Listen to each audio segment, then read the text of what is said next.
Hey guys, we finally made it to the 20th century. Unit 8's focus is Virginia in the 1900s.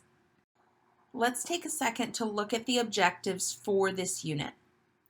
Number 1, I can describe the economic and social transition from a rural agricultural society to a more urban industrialized society, including the reasons people came to Virginia from other states and countries.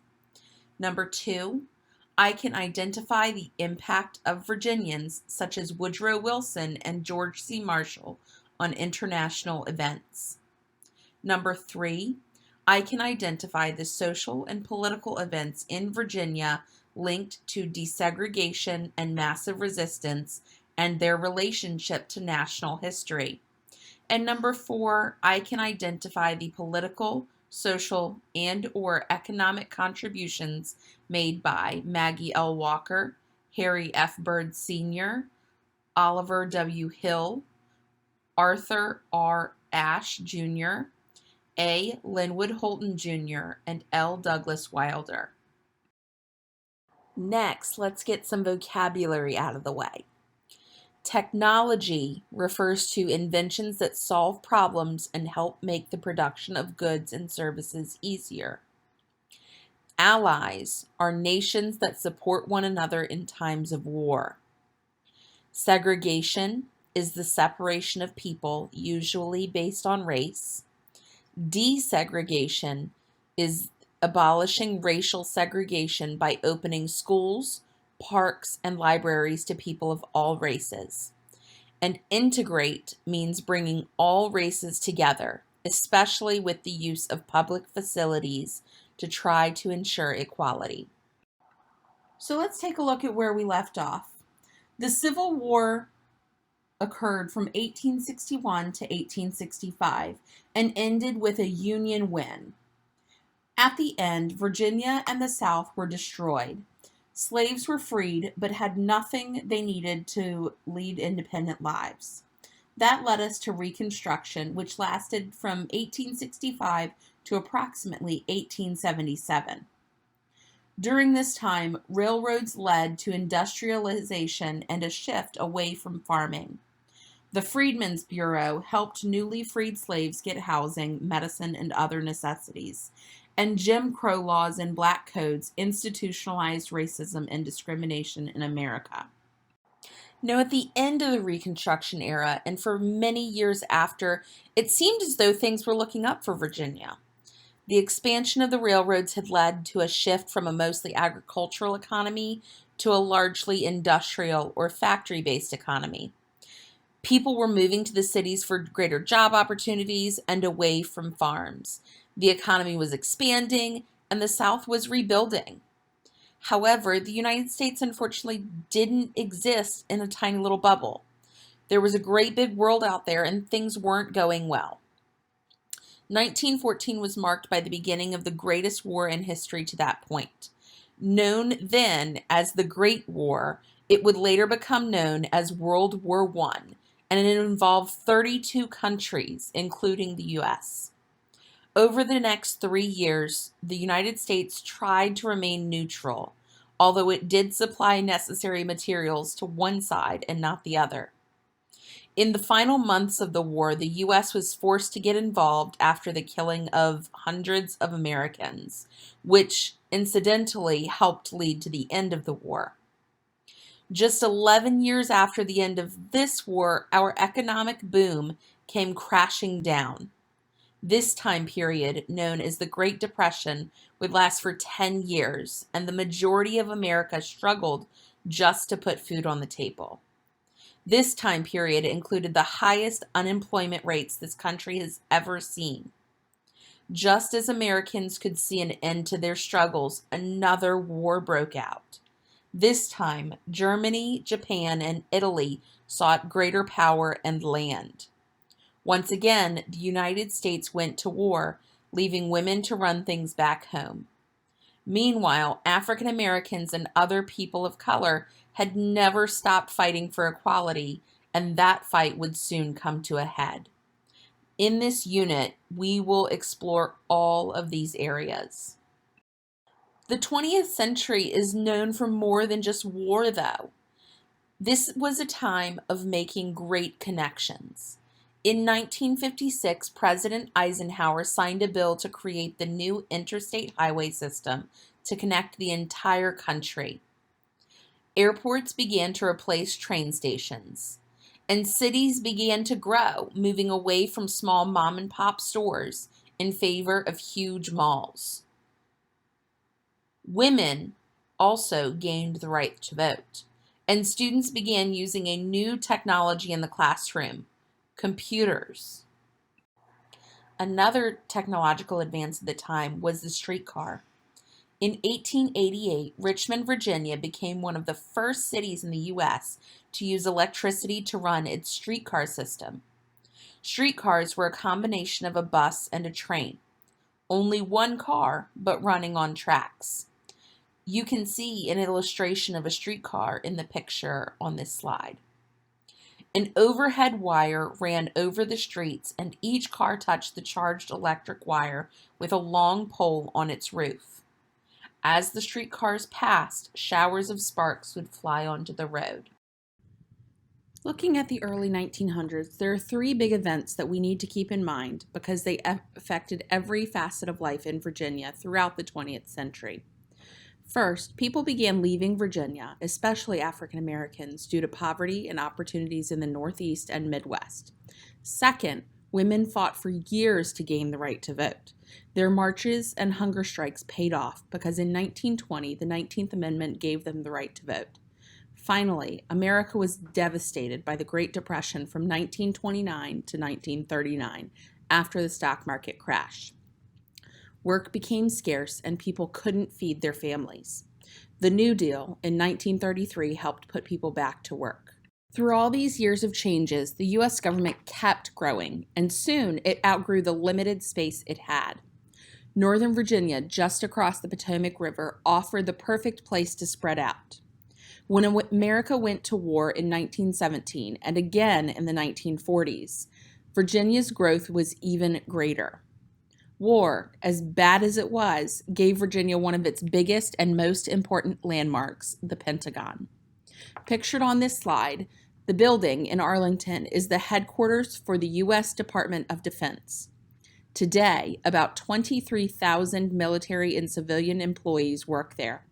Since the end of World War II, Northern Virginia has kept growing as more and more people get jobs with the federal government. Beginning in the 1940s, large numbers of people began moving into Virginia rather than away as new jobs and opportunities opened up. Others were drawn by Virginia's natural beauty and great quality of life. Other people from other lands, especially Asians and Latinos, also came to Virginia to seek freedom and a new, fresh start. In the last 20 years, Northern Virginia and the coastal plain region have kept on growing due to something we use almost every day: computers. Some of the first computers were built by the U.S. government in the 1940s during World War II. When the war ended, the work continued as Virginians helped develop faster, smaller computers. Today, Virginia is one of the fastest growing states in the nation because of computers and technology. Europe is a small continent with many countries. Fights over borders had gone on for centuries, but in 1914 it all erupted into a full-scale war when multiple countries declared war on each other within a matter of months. Matters were made worse with new and terrible weapons, including airplanes, submarines, tanks, and poison gas. When all was said and done, 32 countries were involved in World War I. Initially, the U.S.'s goal was to remain neutral, or not to take sides. However, it wasn't really impartial because it was supplying Britain with necessary materials. Germany, in an attempt to blockade Britain and starve them into surrender, was using submarine warfare to sink ships, bringing supplies to Britain. After a while, they were sinking any and all ships, including civilian ships. With the deaths of hundreds of Americans and failed attempts to negotiate peace, President Woodrow Wilson had no choice but to declare war on Germany. By the time Germany surrendered in 1918, almost 10 million people, mostly European soldiers and civilians, had died. About 20 years later, an even more terrible war broke out. This new war, World War II, soon engulfed 6 continents. Keeping America out of World War I was President Wilson's goal, but he was unsuccessful in this mission. However, America's soldiers and equipment had helped Great Britain and France win the war in 1918, a year sooner than previously expected. Afterwards, Wilson wanted to make sure such horrors would never happen again. At the end of World War I, he worked to create the League of Nations, which was a plan to achieve world peace. He believed that the League would give the nations of the world a gathering place to resolve their differences. It was a wonderful idea, but the United States would not agree to join it, and the League proved helpless when a new world war erupted barely 20 years later. By that time, a lot of different things were happening around the world. For one, Germany wanted to regain the empire it lost in World War I. Japan wanted to control all of Asia, and Italy saw a chance to expand its territories. Each attacked other countries, and once again the world went to war. Once more, Germany fought against Britain, France, and Russia. And once more, the United States decided it had to help stop the aggression. Are you noticing a pattern here? Soldiers and sailors went to Europe and the Pacific, while women at home went to work as Rosie the Riveters in defense factories, making everything from planes to parachutes.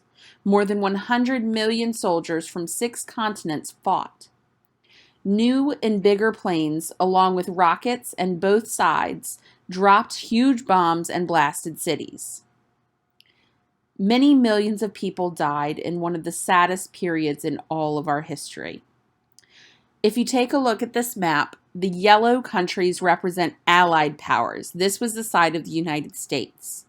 Red represented Axis powers. This was the side of Germany, Italy, and Japan. General George Marshall was a great military leader who helped us to victory in World War II, but he is best remembered for what he did to bring a lasting peace to Europe after the war ended. As he viewed the bombed cities and devastated farmlands of Europe, he vowed to help the ruined nations rebuild. As the U.S. Secretary of State in 1947, he proposed what became known as the Marshall Plan. His plan gave the countries of Western Europe billions of dollars in money, machinery, and food. Harry F. Byrd became the governor of Virginia in 1926. By that time, he had already been a fruit farmer and saved his dad's almost bankrupt newspaper, the Winchester Star, from ruin by paying back small amounts of money day by day until the newspaper did not have any more debt. Harry Byrd is most famous for what he did during his time as governor. In that time, he modernized the state's government. While building roads and highways for the growing number of trucks and cars, he made sure that the state did not borrow any money to build those roads. In order to avoid debt, he insisted on a pay-as-you-go policy. After seeing his financial success as governor, in 1933 he was elected to the U.S. Senate representing Virginia, where he served for more than 30 years. Byrd did not like the New Deal programs that were being proposed because he thought they made the government too big and powerful. He worried that a stronger federal government might do something to put an end to segregation, which he believed should be maintained at all costs in Virginia. Byrd certainly did not speak for all Virginians. In March 1956, 100 members of Congress, most from the former Confederate states, joined Senator Byrd to support a Southern Manifesto. They believed the Supreme Court had no authority to stop school segregation, and the men pledged to find legal ways to prevent schools from opening their doors to both black and white students. Byrd did many good things for Virginia, but his stubborn fight to block desegregation hurt many people. So what happens when you are not allowed to go to schools that have proper books, decent classrooms, and enough teachers? That was the problem facing African Americans in Virginia and many other southern states in the 1940s and 50s. Black parents were absolutely fed up. Some of their children had to walk long distances to reach colored-only schools, even though there were good schools nearby, schools for white children only. So a group of families in Virginia, South Carolina, Delaware, Kansas, and Washington, D.C. filed lawsuits in federal court hoping to change the law. In Prince Edward County, the black high school, Robert Russo Moton High, was the perfect example of these problems. It was no match for the nearby white high school. It had no science labs, no gym, and not even a cafeteria. It was very overcrowded. The Supreme Court had ruled that segregation was okay under the Constitution because the schools were supposedly separate but equal. Students were supposed to receive the same resources, but everyone knew this wasn't the case. Black teachers, students, and parents wanted a new black high school. A group of students took matters into their own hands. Led by 16-year-old Barbara Johns, they staged a walkout. Looking for all the support they could get, they asked civil rights attorney Oliver Hill to help them. He told them he would, but only if they also sued for an end to segregation. The actions taken by Barbara Johns, her classmates, and the black community led to the lawsuit Davis versus Prince Edward County. When it went to the U.S. Supreme Court, it was joined with cases from other states, including Brown versus the Board of Education, a famous case from Topeka, Kansas. In 1954, the Supreme Court ruled that separate but equal public schools were unconstitutional and declared that states must stop segregating students by race. All public schools, including those in Virginia, were ordered to desegregate. But the trouble was far from over. The Supreme Court decision angered some Virginians, so the state legislature passed a group of new laws. They called it massive resistance, which fought to resist the integration of public schools. These laws closed desegregated public schools and said that state funds could be used to create a private school for white students only. When Virginia's schools opened in the fall of 1958, thousands of children found their schools locked tight to avoid integration. The U.S. courts ruled that schools had to reopen. The policy of massive resistance failed, and Virginia public schools were integrated. The Virginia legislature then passed new laws telling local governments they no longer had to have a public school system. In September 1959, Prince Edward County did exactly that. Not one public school in the district opened. Instead, white students went to the Prince Edward Academy, a private school. Black students had this choice: go outside the county or don't go to school at all. In 1964, the U.S. Supreme Court ordered Prince Edward's schools to reopen. Black students could finally attend desegregated public schools in their own community, joined by a tiny but growing number of white students. Linwood Holton, elected Virginia's governor in 1969, firmly rejected massive resistance, but the struggle to integrate Virginia's public schools continued for many more years. We know Rosa Parks as being famous for refusing to give up her seat on a bus in Alabama in 1955. But years before, in 1944, a similar protest by Irene Morgan, a black Virginian, also made headlines. Morgan was a Rosie the Riveter in Baltimore, Maryland. She had been visiting her mother in Virginia and boarded a bus in Gloucester County. Feeling sick, she took a seat near the back for her ride home. Virginia law at the time said that the white bus driver could make her move to the very far back of the bus, but when he ordered her to do this, she refused to budge. She was arrested and found guilty in Virginia courts, so Morgan appealed her conviction. The Virginia Supreme Court sided with the Virginia law, but in 1946, the U.S. Supreme Court said that law was unfair. This ruling was an important civil rights victory, even though it applied only to travel from one state to another, not to travel inside a single state.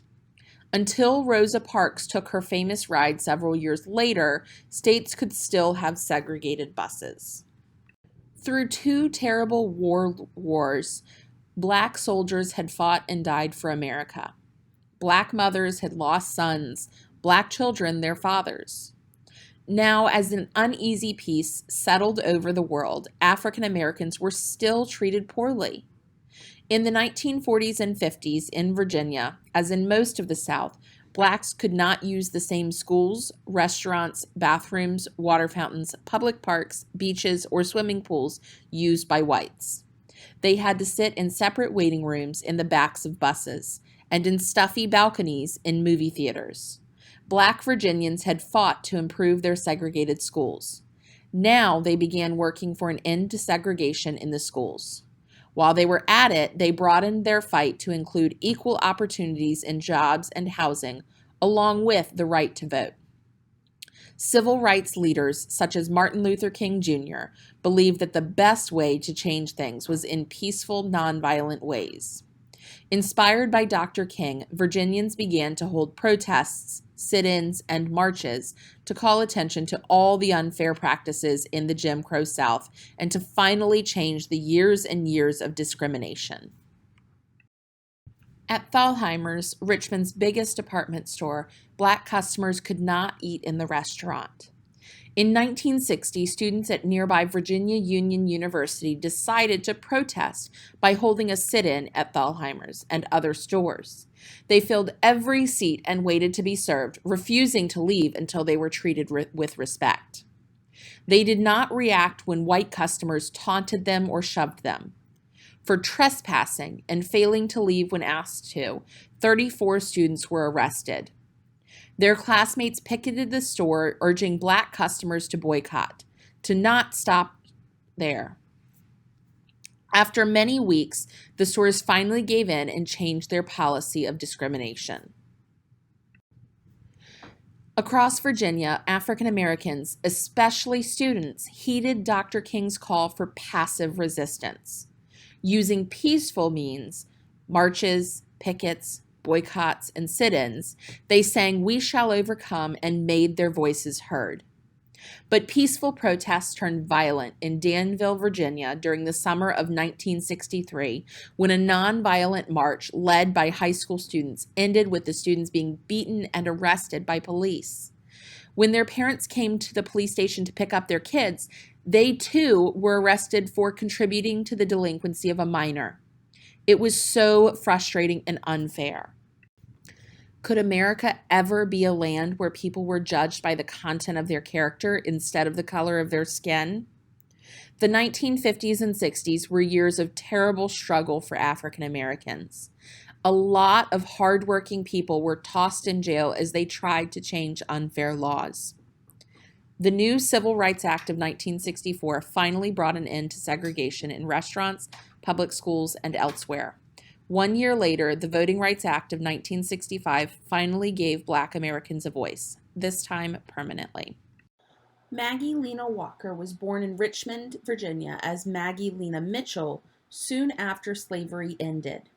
She was the first American woman, Black or white, to become a bank president in the United States. Quite an accomplishment for a woman who joked that she was born with a laundry basket on her head. When she was still a child, Walker's dad was killed. Her mom kept the family going by starting a laundry service, and young Maggie went to work helping her mother. As a teenager, she joined the Grand United Order of St. Luke, a group that built racial pride, and soon she became one of its leaders. She taught in the new Black schools for a while, but when she married Armstead Walker, she had to quit since married women were not allowed to teach at the time. Mrs. Walker still wanted to help others, so she decided to start a small bank. In 1968, Richmond native Arthur Ashe won the U.S. Open. He was the first African American to win a major men's tennis championship. It had been a long, hard journey to reach that wonderful moment, and it was just the beginning for him. In the 1950s, when Arthur Ashe was a child, all of Richmond's schools, restaurants, and parks were racially segregated. All he wanted to do was play tennis, but he wasn't allowed on any of the public courts. Those were for white people only. Luckily, he found a place to play at an African American tennis club. Ashe practiced hard. He traveled to parts of America where he could play against white athletes, and he ended up winning a college scholarship to the University of California in Los Angeles, also known as UCLA, where he won a national tennis championship. After graduating in 1965, he went on to win the U.S. Open in 1968, the Australian Open in 1970, and Wimbledon in 1975. At the height of Ashe's career, tragedy struck. He had a career-ending heart attack and had to stop playing. Afterwards, he became an author and began to speak out against racial injustice. Many would say this was his greater career. He traveled all over the world giving speeches and fighting for social change and equality. It seemed like maybe losing tennis was the push he needed to get him into social justice. Unfortunately, that's not where Arthur Ashe's story ends. Tragedy struck again. This time, after an operation on his heart, Ashe learned that he had been infected with HIV from a bad blood transfusion. He died on February 6, 1993, leaving behind an incredible legacy. Today, we remember Ashe as an eloquent spokesperson for social change and racial equality, a man who turned a tennis racket into an instrument for a better world. Another Richmond-born figure, Oliver Hill, an African-American lawyer, devoted his life to the fight for civil rights. He began his battle for equality in the schools by helping black teachers in Norfolk, Virginia, who were paid less than whites, gain equal paychecks. After serving in World War II, he took on his most famous case as part of the team that won the landmark Brown versus Board of Education decision at the Supreme Court. Hill and his family received death threats and even had a cross burned on their front lawn, but he never backed down. To honor this brave man, Richmond's Oliver Hill Courts building was named after him. But black people weren't the only ones fighting for social justice at the time. There were many white Virginians who also fought for equal rights for all. When Linwood Holton became governor of Virginia in 1970, he worked so hard to promote racial equality. But Governor Holton did not just talk the talk. He absolutely walked the walk. He took action by appointing more black Virginians and more women, both black and white, to positions in Virginia government than any other governor before him. When school began in 1970, he and his wife sent their 3 school-age children to 2 previously all-black public schools in Richmond. This was almost unheard of at the time for wealthy white families. Later, Lawrence Douglas Wilder, also known as L. Douglas Wilder, was the first African American to be elected a state governor in the United States. He was the grandson of former slaves and studied chemistry in college, planning to be a doctor, but after serving in the Korean War, he went to law school instead. In 1969, he was elected the first black state senator in Virginia since the 1880s. Everyone was so impressed with his ability to get things done, and in 1985, Wilder was elected lieutenant governor of Virginia.